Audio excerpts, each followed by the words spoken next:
Welcome to FaceHAMMER video, and in this video series I'm going to be talking about my hobby projects, and my latest one is I decided to do an Ironjawz Army.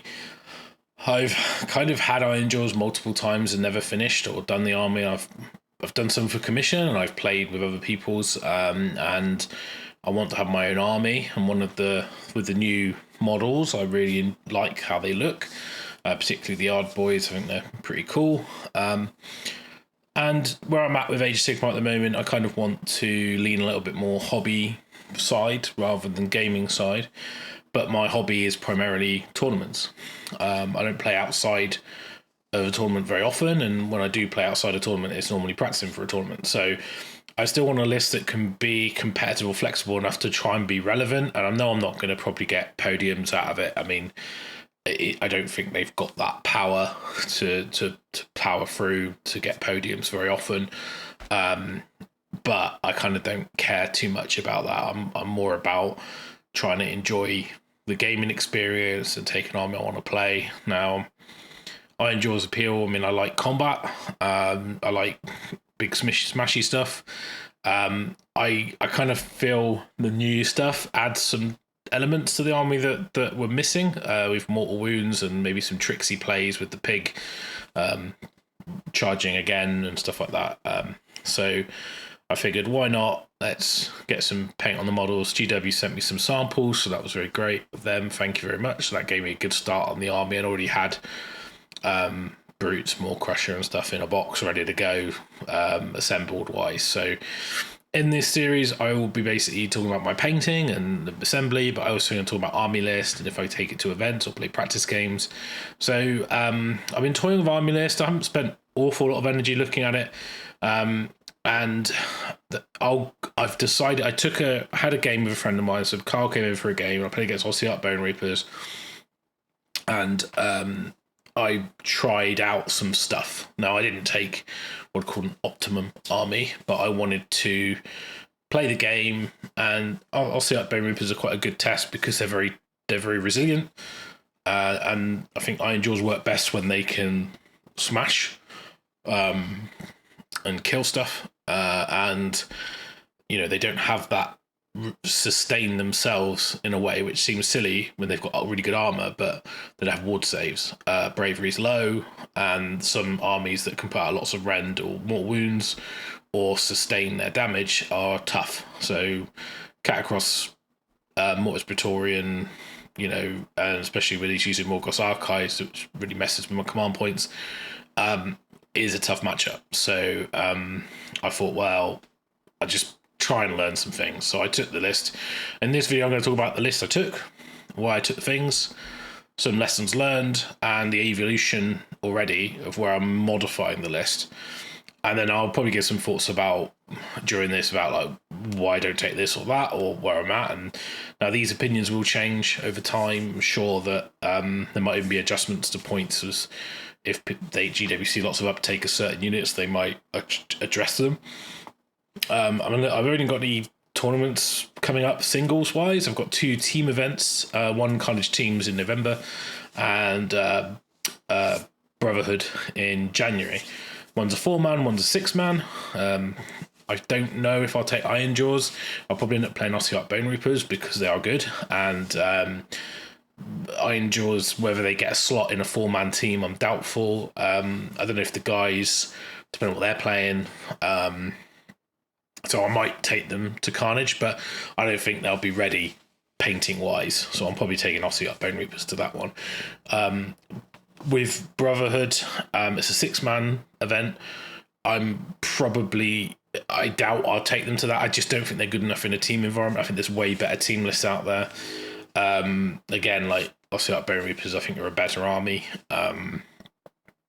But I'm not doing them for that. I'm doing them because I like the hobby side of it. I want to use some oil washes from freehand. I want to paint yellow, and I figured that it's a great army to get on the table with these new models. So that's why I'm doing Ironjawz. I know it's not the optimum, but my hobby is going to tournaments, so I'm still going to try and make the best out of what I can get, without compromising too much on the models or style I want to play. I know that probably Big War's better for battle tactics, and that's probably more the game right now, but it doesn't appeal to me. It might be something I do in the future. I don't know. But anyway, let's get into it. So first of all, I'm going to talk about the first army list, which I took in the game, which is this one. So it's 2 battle regiments. It's 2 war chanters. These are pretty much in every Ironjawz list. It's Ironjawz Iron Sons. It's not Big War. Why is it Ironjawz? Smashing and bashing. I like the War with the extra rend. And honestly, I really like just being pure in that faction. Now, there is an option later on if I wanted to unlock the battle tactics. So there's 2 battle tactics in the FAQ for war clans, because their book tactics were very insular. They were kind of, there's one group of tactics, but they specify certain, like if you're playing Cruel Boys or Savage Orcs or, or Bone Splitters, I should say, or Big War. So basically they're just auto fails. Whereas other books have had all 6 are possible, pretty much, or like 5 out of 6. So they added 2 new ones. So they're super simple, super easy. So one is all your Cruel Boys within 3 inches terrain. So if you only take like Gobsprak in Big War, that's really easy. You stand next to terrain, auto tactic. Then you've got the Ironjawz one, 2 units within 3 of the centre. Pretty easy to do, to be honest. So both of those are super easy. Unlocks 2 super easy battle tactics. So you can use them don't have to be in Big War to use them. So you can stay in Iron Sons and access the Cruel Boy one by taking the Harbinger battalion, the big shooters guys. It's basically a kill bow and 2 units of Bolt Boys. And that's like 290 points. So that's one thing I've been looking at. Because maybe I kind of think of it a bit like my Ogre army, where you've got a little bit of shooting, and then you've got like the pig is almost like a cut price more crusher. So anyway, but they're not something I've played with yet. It might be down the line. I'll try that, and also want to try Big War with Gobsprak. I think that's basically it's an Ironjawz army with Gobsprak, but you lose a lot, but you gain stuff, and whether or not that's enough, I don't know. It's something down the future that I might look at, but right now it's pure Ironjawz. So, got 2 war chanters. I think they're pretty much auto include. +1 damage buff is amazing. Obviously, I've got Killer Beat here, which is the +1 hit, and Get 'em Beat, which is the 3d6 charge. Now, Killer Beat, I might swap out for a second Get 'em Beat. I know you can do 1 a turn, the same one, so you can't do 2 units, but it gives you the positioning to be in place to do multiple places because you're at the start of the charge phase. The other thing I'd probably do is change it to Fixing Beat, the Killer Beat, because the heal is pretty useful. So then I've got a Tusk Boss. Now, I haven't got a Wizard in this list, which in this handbook is probably a bit of a handicap. You don't get the chance to do your magical dominance strategy and stuff like that. So don't know. I'll probably end up putting a weird knob in. But I gave him the non-storm adornment because I can. Whether you take the 4-up ward, like the pass off thing, I don't know. I just play more games to find out what's best. I think they're all situational. This is the unbind and keep unbinding if you're successful. But I mean, I don't know. You could do that with heroic action. Maybe it's not worth it. Maybe it's good to have the turn where they miscast. Depends. It really depends. Our boy Big Boss, and that's because I've got our boys and he buffs them. So he gives you the rally, he gives you the shield bash. It's a mega boss on Maw Crusher, who's the general.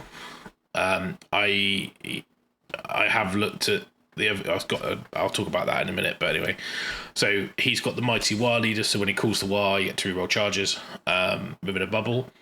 Obviously got the Rip 2 Fists and 3-up armor save. You're not going to take anything else. He's got Destroyer, which is the +3 damage weapon. I just really like that. I mean, you can give him something else, but I just really enjoy that. Oh yeah, let's get that +3 damage. And I go into his Smellion. Now, normally with mount traits, you probably go Fasten, but I find that he's quick enough with Mighty Destroyer command ability. And I just think the -1 to hit when they charge you can be pretty big. And he's so pivotal to the army. There is an argument to go Weirden for a 4-up ward against mortals from spells, because there's a lot of magical damage out there right now, and if he dies, you're in a world of shit, because you lose your War, you lose your free command abilities for one. He's so key to the army, and that's why I think I didn't want to go Fasten, because you're almost tempted then to launch him into the enemy army, and if he dies, you're pretty much screwed. Now, the next model, I wanted to try him out. It's the Zogrok Anvil Smasher with the tongs, so he gets the green hot weapons on a 2-up. He's just going to come out the list. He's just too expensive for what he does, so I played with him. The green hot weapons never really did anything. I think there was one unit had it, and they did some mortals. It was okay, but, you know, I mean, it's good, because you've got hard boys, you roll lots of dice, and they charge it +1 attack, because they've got choppers. But then you got +2 damage, you're +1 damage. It's kind of like you need that perfect storm, but you're paying 160 points. For 40 points more, you can take 6 rages with the weapon that do 3 mortals on a 6. If you want mortal wound output, the Ard Boys already do it with a shield bash anyway. I'm kind of feeling it's better to take unit 6 rages. I kind of think it's better to take a unit of rages. They get to reroll charges anyway. Get to run and charge anyway, and then you could get the reroll. You get the 3d6 charge. They've got a 2-inch reach and more bodies. They're pretty good. I mean, like I don't know. He just didn't perform. He could even be a mega boss on foot, and then you could drop the Maw Crusher down to a Tusk boss. Because the only problem I have with a Maw Crusher is the size of the base, which is super annoying. It's just because it's so big and round, to deliver his damage with a 1-inch reach anywhere is so hard.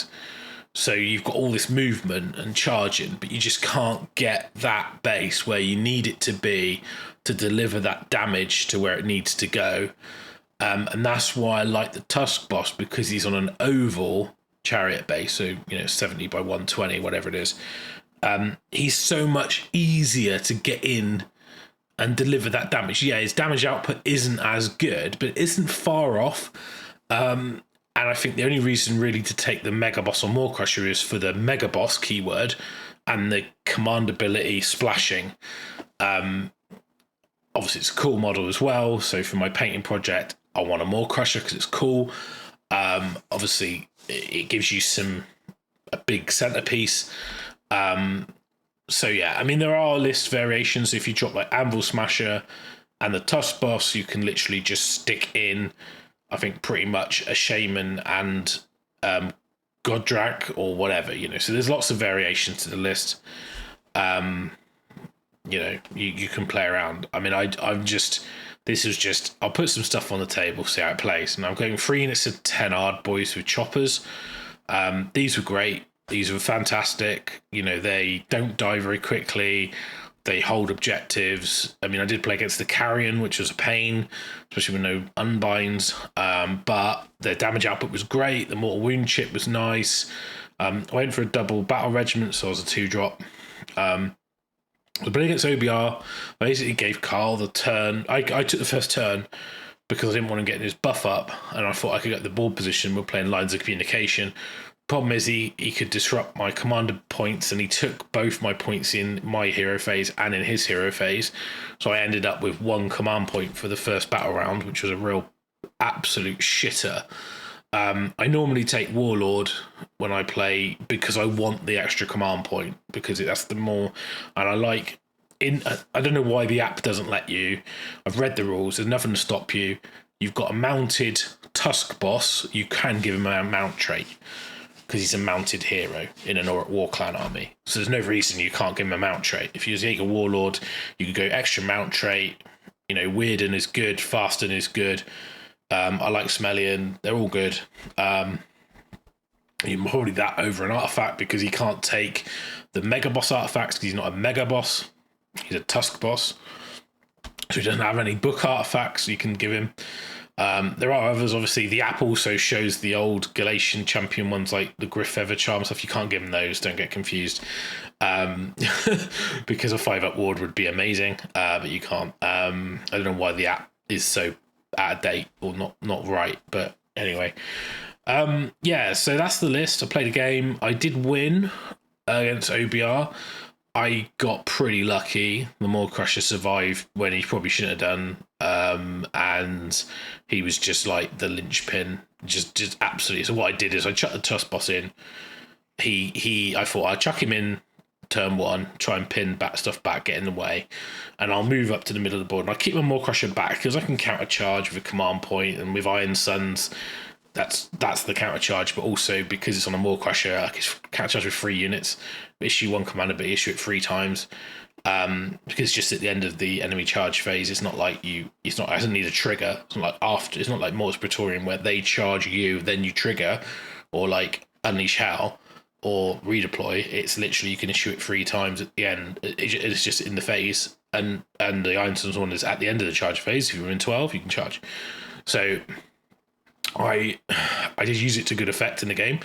I thought the first turn getting my command points taken away from Catacross was absolutely screwed me, because my plan was to draw the Morghast in and then counter charge, take them out, and maybe lose the Maw Crusher, but kill his big combat threat, and have board position. He did get the Morghast in. My Tusk Boss died like that to Blizzard, which was really annoying. But hey ho, you got no anti-magic. You failed to unbind, because he had the Andorian Locust as well. He had like 3 power dice, so he had like 1. It's like, I'm not really going to stop him. Yeah, he just killed him outright. He did do a lot of damage on the charge, and I rolled low. I only rolled 1 on the D3. I didn't do anything with the Tusks, which are the high rend attacks. I did take out a unit of cavalry pretty much to 1 model. Probably should have killed them all. But I didn't, and then he died. So, but I was still super impressed with Mighty Destroyers in his move in 9. That's still enough with the charge to get into combat turn 1. I think there's probably legs on a list with multiple. Obviously, he did have the War Chanter buff, so he did +1 damage. I think I wouldn't go the Stampede, because I think I want the War Chanters, basically. I think the output from the War Chanter just beats everything you get in that list. So, well, we'll see. It's I think it was okay, the list. Anvil Smasher wasn't worth taking. The Big Boss was great. I like the Arb Boys. I think probably too many what I was doing, and yeah, so it was okay. I mean, it didn't feel particularly powerful. My War turn was pretty impactful with the extra rend.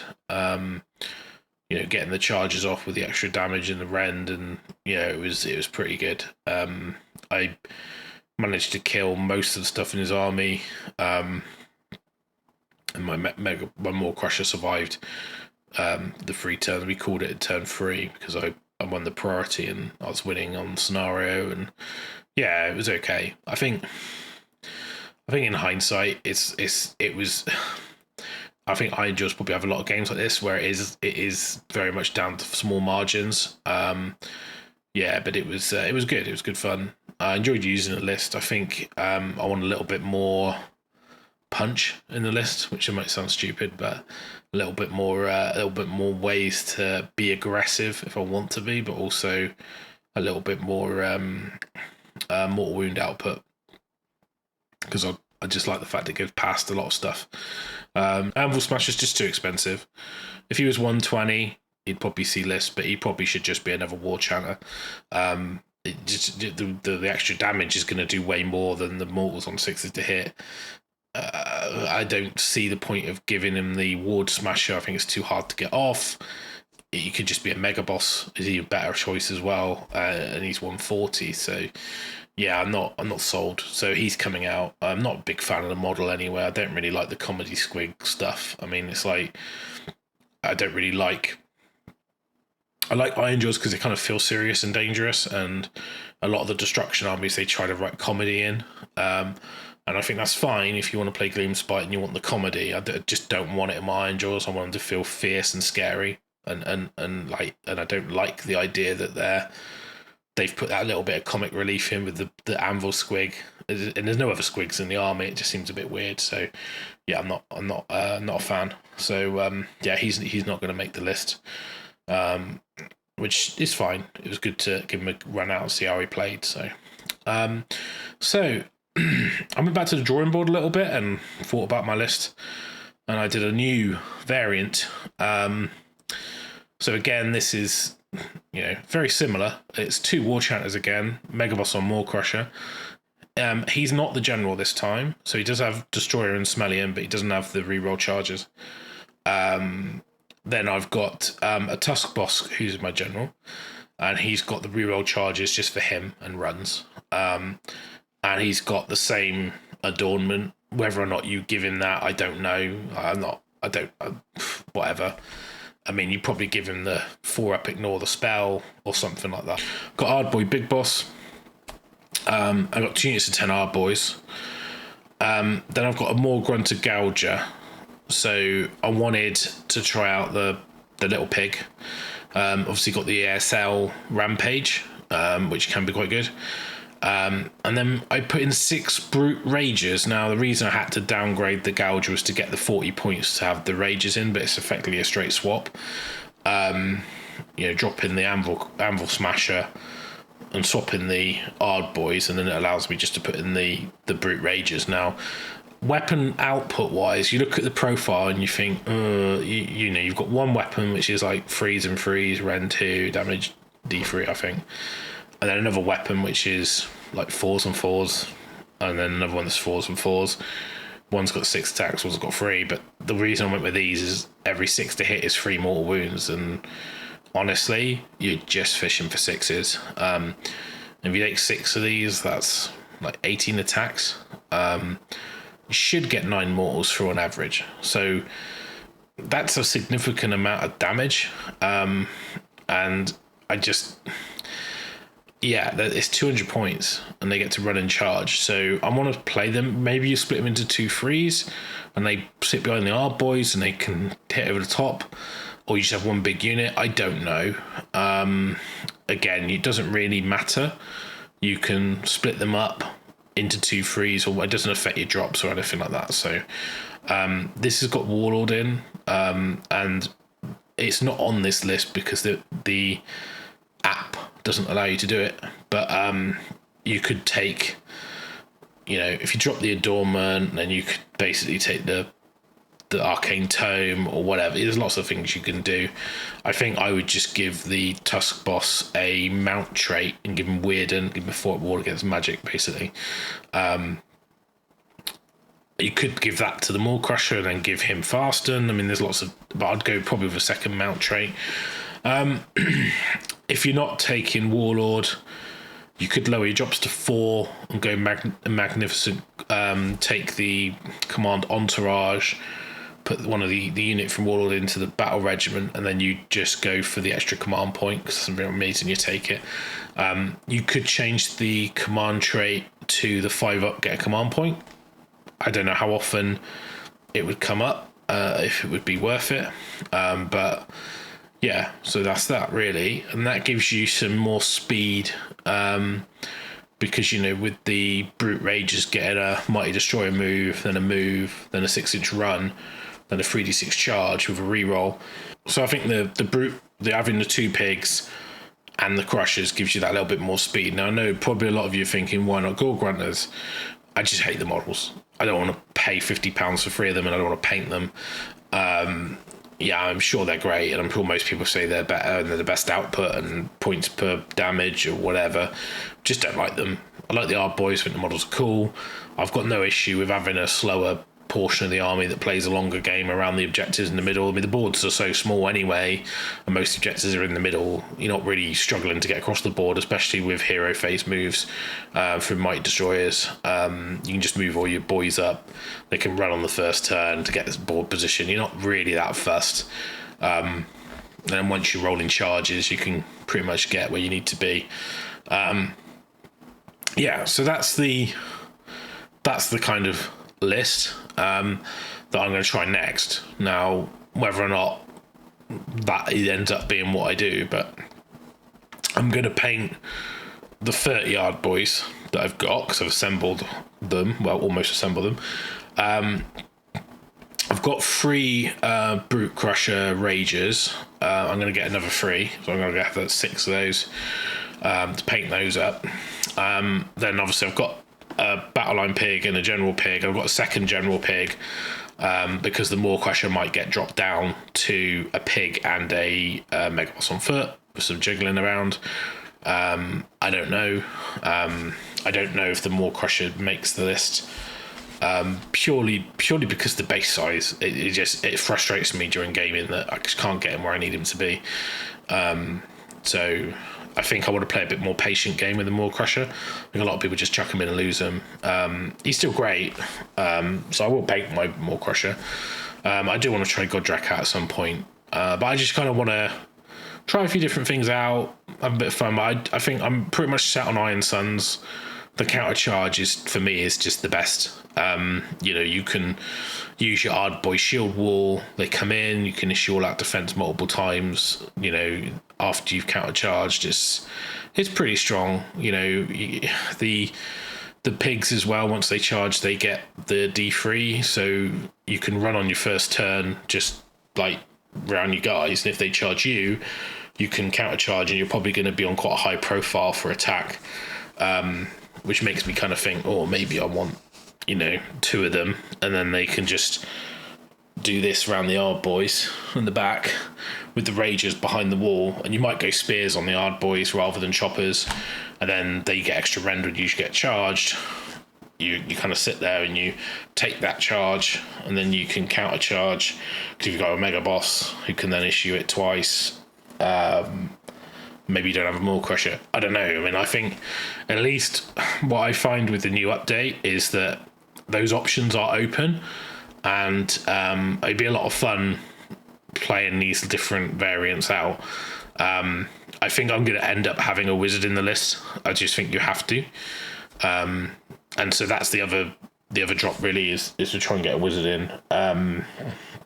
So, you could drop 3 of the Ragers out, gives you 100 points, with, the weird knob 90, push you at 1980. Then it depends if you want to do stuff with the Maw Crusher or not.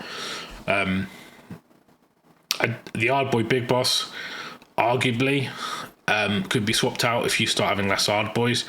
I think he does add a lot. I mean, doing the Mortal Wounds on a 5-up is pretty strong, and also the fact that you get the rally if he issues it, and he can do it twice for 1 CP. So I like the model as well. I think the model's badass. It's probably the best model in the range, in my opinion.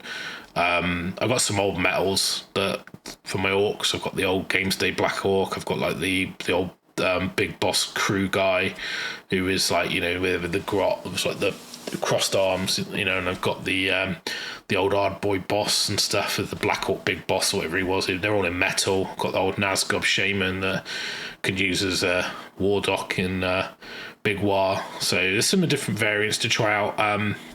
It's interesting. I'm not sure how the list will play in a tournament environment, and it might not be brilliant. But I think, maybe a 3-2 army. But I just need to kind of go with the expectation that, I'm going to have fun. It's going to try and smash things, and just try and get paint awards really. And I think that's probably where I want to lean. And as a hobby project, there's a lot I want to do with. I might use oils on them. I got some of the Colour Forge Hyrax Brown, which is basically Rhinox hide spray, to start off the base coating and do kind of deserty Badlands basing, classic stuff. I'm not going to do anything too outlandish. I just want it to look really cool. It's kind of where I'm leaning with the hobby project. So I'm probably going to paint this second list first. One, it means I only paint 20 Ardboys, not 30. So I can paint it to 10. It's a bit more manageable. But also I get to paint the Ragers, and I think the Ragers are cool models. I really like those. I do love Brutes. Like Brutes, I think they're great. They are so awkward to paint. I do have some that are assembled. I did very early on, and I stuck their chest plates on, and regret that decision a lot. I've got like the Mega Boss on foot, and I've got the Mega Boss from the Warhammer Plus subscription. So I might paint one of those up. I don't know. I just want to have a bit of everything. I do want to convert up a War Chanter, so I might use the new Rager kit to do that, because they kind of look war chantery because they don't have tops on. And then the posing, you can probably put a drum and a couple of sticks on one. There's one that's like, he's got his arms out to the side, swinging a big chain. I think it'd be easy to give him like two like gong bone things, and then put like a big drum next to him, so he's almost like going to be smashing the drum. I kind of like the idea of him hitting something rather than just having glow sticks.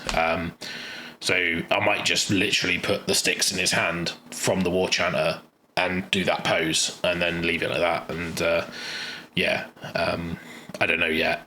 And might even use an Hard Boy shield or something to give him like a shoulder pad on one side. But we'll see. I don't want to doing the same generic Hammer 4 pose. It might be the case that I convert both my war chanters out of rages, and they both are in unique individual looking models. We'll see. But yeah, I'm quite excited to get the list on the table, this new variant. Again, I've written about 5 or 6 different variants in my brain where I go, I could change this, change that, drop this, drop that. I'm not sure one's better than the other. I think it's situational. So I need to just make a decision of what I like playing with and what I feel is good. The variant with the big shot Killbow dude, I want to try out. I think the only issue I have with it is the fact you lose a hero slot because he's a hero, and I'm not sure the damage on it is good enough to warrant the cost. And it very much fundamentally changes the play of the list. But then if you're playing like an Hard Boy line, it might force your opponent to come into you because you've got some stuff that can do damage at range, even if it is just a little bit of chip damage. And they don't really mind moving and shooting because they kind of want to be shooting at short range. It gives you that battle tactic. So we'll see. But anyway, that's the first video in this series, and that's my thoughts on Ironjawz. If you've been writing Ironjawz lists with a new supplement and you've been thinking about your army and what you would do, feel free to paste it below or join the Discord and chat in there. Links in the description. Thank you for watching the video, and let me know if you've got any feedback or thoughts about the list, or if there's something you would do differently. Always open to have a discussion and find out what people think is better than this or that or why, and it would be good to see. So thanks for watching. I'll catch you all in the next one. Bye.